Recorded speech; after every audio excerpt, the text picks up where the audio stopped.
बिस्मिल्लाहिर्रहमानिर्रहीम। जी बेटा, आज का जो हमारा टॉपिक है वो हम डिस्कस करेंगे tension in string and acceleration. तो ये हमारे पास टोटल दो आर्टिकल हैं जिनके हम बात करेंगे। एक हमारे पास ये है पुली सिस्टम कि एक पुली है हमारे पास, उस पुली के ऊपर से हमने एक स्ट्रिंग, एक धागे को गुजारा है और धागे के दोनों साइडों से हमने दो डिफरेंट मैसेज जो हैं वो अटैच किए हैं और मैस अटैच करने की वजह से इस धागे में जो टेंशन पैदा होगी और जो यहाँ पर एक्सेलरेशन पैदा होगा ये कैलकुलेट करना है। और दूसरा जो हमारे पास टॉपिक है वो है कि हमारे पास एक बॉडी टेबल के ऊपर है, उसके साथ एक पुली अटैच है, दोनों साइडों पर स्ट्रिंग के साथ धागे के साथ मैस अटैच किए गए हैं और डिफरेंट मैसेज हैं। तो इस केस में भी यहाँ पर टेंशन और एक्सेलरेशन पैदा होता है। ये हमने एक्सेलरेशन और टेंशन फाइंड आउट करनी है। सबसे पहले हम बात करते हैं कि टेंशन है क्या, फिर हम इस टॉपिक की तरफ वापस आते हैं। तो बेटा, टेंशन जो है, जब भी हम किसी भी ऑब्जेक्ट को किसी स्ट्रिंग के साथ बांध देते हैं तो बांधने की वजह से जो स्ट्रिंग है उसमें खिंचाव आ जाता है, उसमें तनाव आ जाता है। तो टेंशन का लफ्जी मतलब तनाव होता है, खिंचाव होता है। तो टेंशन जो है वो हमेशा अपवर्ड है होती है और वेट जो है वो हमेशा डाउनवर्ड होता है। जैसे ये डायग्राम में दिखाया गया है, हमने ये एक धागे के साथ ये मास बांध दिया। इस मास जो है उसका वेट W हमेशा डाउनवर्ड है और इस धागे में जो खिंचाव पैदा हुआ है उस खिंचाव की डायरेक्शन अपवर्ड है और वही खिंचाव क्या कहलाता है? टेंशन। तो tension in the string must be equal and opposite to the weight. ये बात याद रखनी है, जितनी इस धागे में टेंशन है वो उतना ही इस बॉडी का वेट होता है। यानी किसी जगह पे टेंशन की वजह से हम उसका वेट फाइंड आउट कर सकते हैं, या यूँ कह सकते हैं कि अगर जितना किसी बॉडी का वेट है उसको किसी स्ट्रिंग के साथ बांध दिया जाए तो पता ये चलता है इस धागे में इतना खिंचाव आ सकता है और क्या ये खिंचाव की वजह से धागा टूटेगा तो नहीं। तो मतलब हम वेट के साथ धागे की मजबूती को भी माप सकते हैं। तो टेंशन ये काम करती है। तो यहाँ पर डेफिनेशन देखिए, when a block is attached by string then this block stretch the string which produce tension in the string.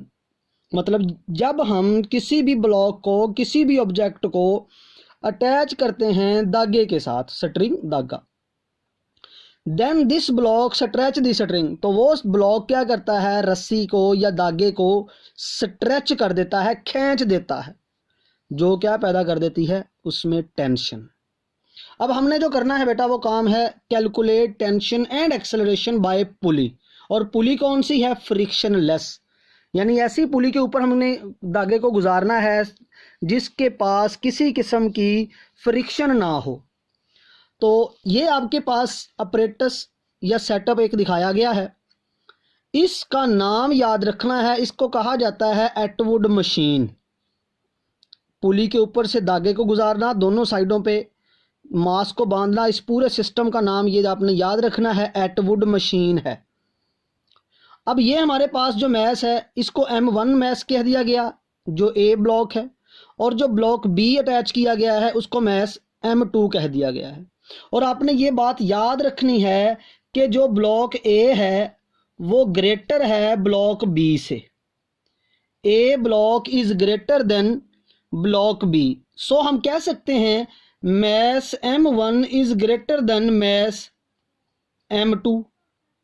इसी से हम ये भी बात कह सकते हैं weight W1 is greater than weight W2। जो मैस M1 का वेट है वो W1 और जो मैस M2 का वेट है वो W2। 1 का W1, 2 का W2। अब हम यहाँ पर ये बात करते हैं कि जब हमने इस फ्रिक्शनलेस पुली में से धागे को गुजारा, दोनों सिरों के साथ हमने मास को अटैच किया, तो डेफिनेटली जो बड़ा मैस होगा वो नीचे को मूव करेगा और जो हल्का मैस होगा, जो जिसका वेट कम होगा, वो अपवर्ड डायरेक्शन में मूव कर जाएगा। तो हमारे पास यहाँ पर लगने वाली नेट फोर्स क्या है, यहाँ पर लगने वाली नेट फोर्स क्या है, उन नेट फोर्स की वजह से हम टेंशन और एक्सेलरेशन फाइंड आउट कर सकते हैं कि इस पुली से जब धागे को गुजारा गया तो कितना एक्सेलरेशन और टेंशन पैदा हुआ। तो सबसे पहले हम बात करते हैं नेट फोर्स की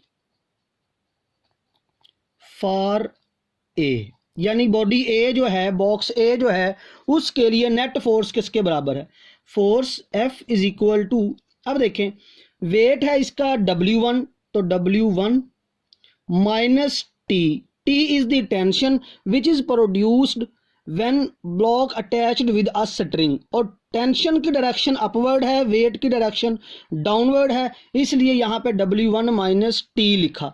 W1 यहाँ पे एज कंपेयर टू टेंशन थोड़ा सा हम कंसीडर करते हैं ज़्यादा है, तभी ये ब्लॉक जो है नीचे को मूव करता है, इसलिए हमने W1 माइनस टी लिखा है, टी टेंशन है। अब F आपके पास क्या आ जाएगा, W1 जो है इसका मतलब आप जानते हैं वेट, और वेट बराबर होता है mg के। अब क्योंकि W1 मैस 1 का वेट है, इसलिए m1 आ जाएगा और ये माइनस में t आ जाएगी। हम जानते हैं फोर्स जो है ये बराबर होता है F is equal to ma according to Newton second law. क्योंकि बॉडी ए की बात हो रही है तो उसका मैस m1 है, तो फोर्स आ जाएगी m1a। अब ये फोर्स की वैल्यू यहाँ ऊपर इस इक्वेशन जो है इसमें पुट कर देते हैं 1 में, तो हमारे पास m1a is equal to m1g minus T, ये हमारे पास एक्सप्रेशन आ गया। अब यहाँ से हम टेंशन जो है इसको सेपरेट कर लेते हैं, तो टेंशन माइनस का इधर आके क्या हो जाएगा प्लस का, ये m1a इधर प्लस का है तो इस तरफ जाके m1g माइनस m1a, तो ये m1a इधर आके माइनस हो गया। इसको इक्वेशन नंबर हम नाम दे देते हैं 1 या i का नाम दे देते हैं हम इसे। अब ये हमने जो काम किया है, ये हमने काम किया है सिर्फ और सिर्फ बॉडी ए के लिए। अब हम बात करते हैं फॉर बॉडी बी, यानी नेट फोर्स जो बॉडी बी के लिए अप्लाई होगी वो किसके बराबर है, तो net force for body B F is equal to, इसमें देखें चूंकि बॉडी अपवर्ड मूव कर रही है तो मतलब टेंशन अपवर्ड होती है, तो उसकी जो डायरेक्शन है वो आपको ऊपर की तरफ खींच रहा है ब्लॉक को, तो यहाँ पर आ जाएगा T माइनस W2, तो हमारे पास T माइनस W2 आ जाएगा m2g और F आ गया ऐसे ही। अब जानते हैं according to Newton second law ma, अब क्योंकि बॉडी बी की बात है तो बॉडी बी का मैस जो है वो m2 है, तो ये m2a, ये वैल्यू यहाँ पुट कर दें आप ऊपर वाले एक्सप्रेशन में यहाँ पर, तो ये हमारे पास आ गया m2a is equal to t minus m2g।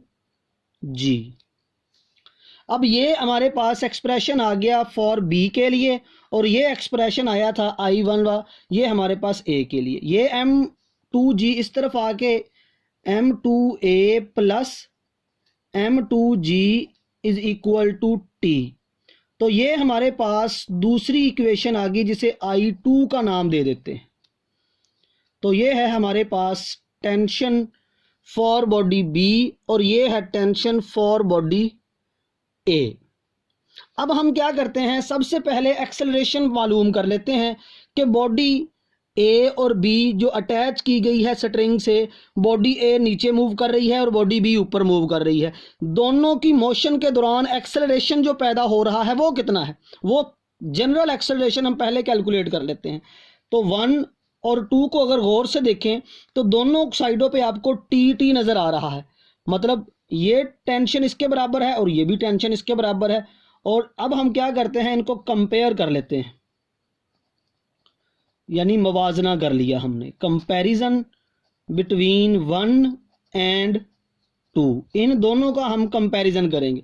जब कंपैरिजन करेंगे तो हमारे पास m2a plus m2g is equal to m1g minus m1a, ये हमारे पास एक्सप्रेशन आ गया। अब चूंकि हमने एक्सेलरेशन मालूम करना है, तो एक्सेलरेशन मालूम करने के लिए हम एक्सेलरेशन वाले फैक्टर को एक साइड पे कर लेते हैं और जी वाले फैक्टर को एक साइड पे कर लेते हैं।